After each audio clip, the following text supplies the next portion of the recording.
side, none of them have this position of the Constitution, what kind of foreign policy we should have.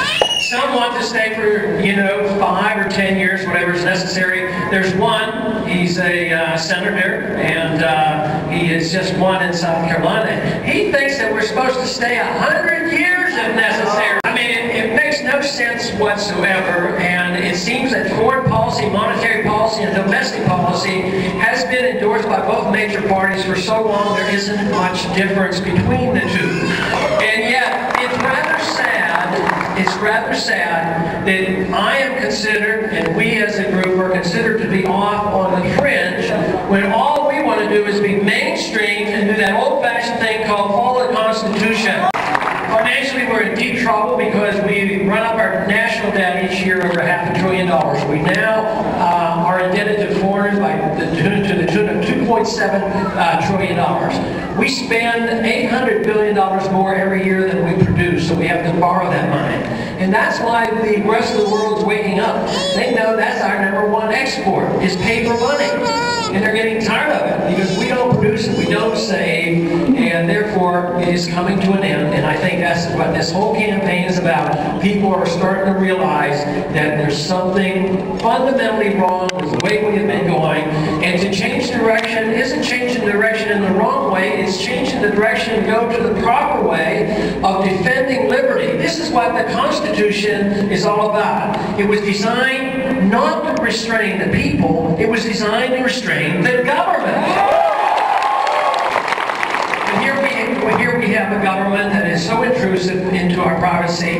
They're on the verge now of spying on us continuously, and is one reason why I'm adamantly opposed and will continue to fight any effort to have a national ID card in this country.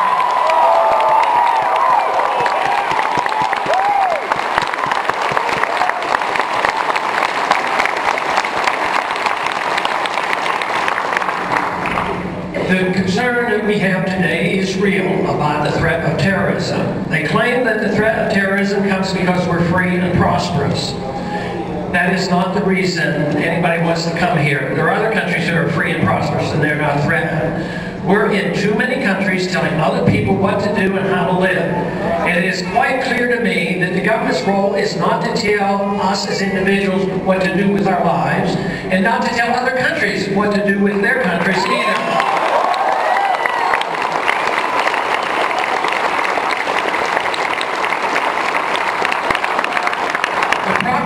For all of us that produce and take care of our families is that we get to keep everything that we earn, the entire our labor.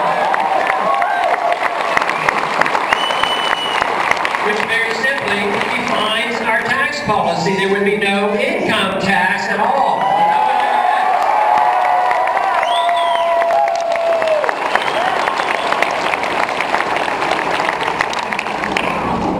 Freedom is what brings us together.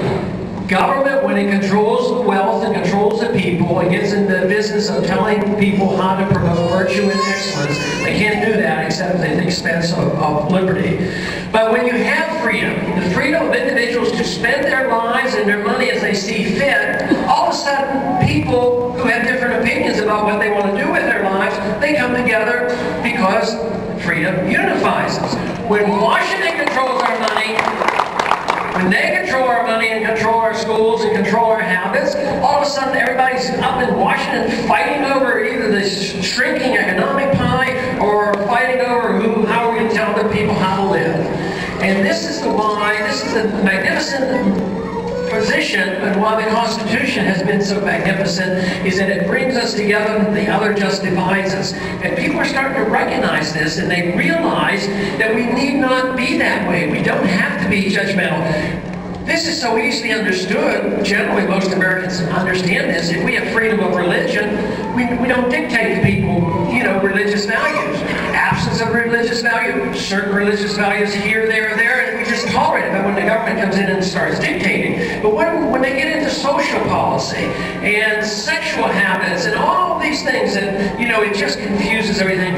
So we just shouldn't have this obsession that government's supposed to tell us what to do. The purpose of liberty is for us to be in charge of promoting our own virtue and our own creative activity. government works very, very hard at protecting the secrecy of government and violating the privacy of the citizen. It should be the other way around. Government should be open, and your private life should be private, and the government should have no access to it without proper conditions under the Fourth Amendment.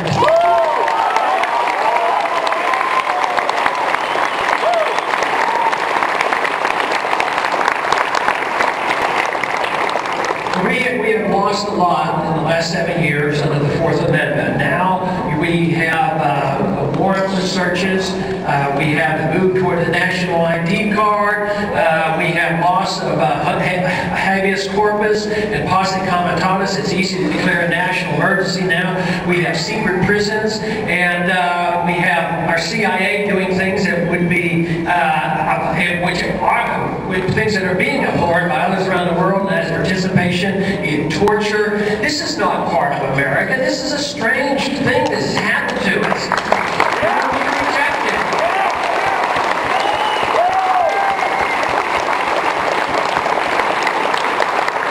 But something else has happened to us.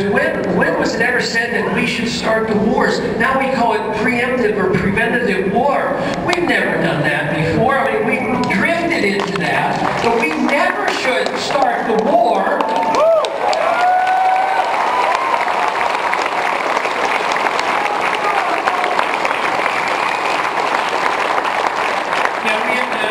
We have now invaded the country of Iraq. A bad country, a bad leader, a mess over there. But the country had never attacked us.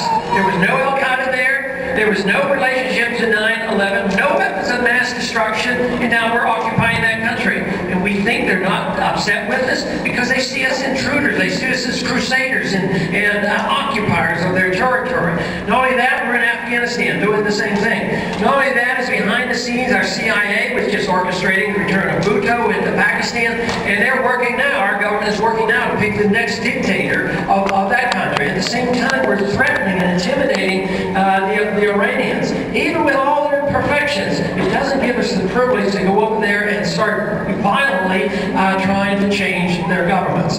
It's just a bad investment for it, and it's going to come to no good. We now, just in the recent years, we had given over $10 billion to Bashar, and he was supposed to be our guy in this dictatorship who was going to run down Osama bin Laden. Well, he didn't earn his $10 billion, so it's a pretty lousy investment.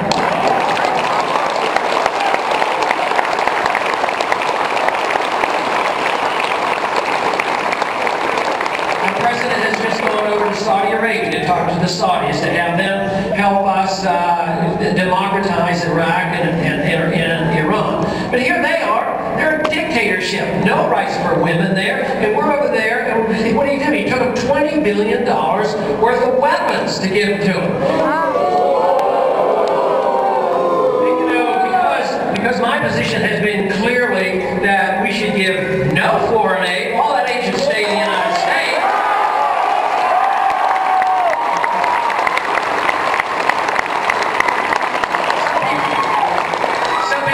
Well, that sounds like you're against Israel. That's anti-Israel. I said, yeah, but if you cut out all foreign aid, the Arab nations, who are the enemies of Israel, get 3 times as much aid as Israel gets.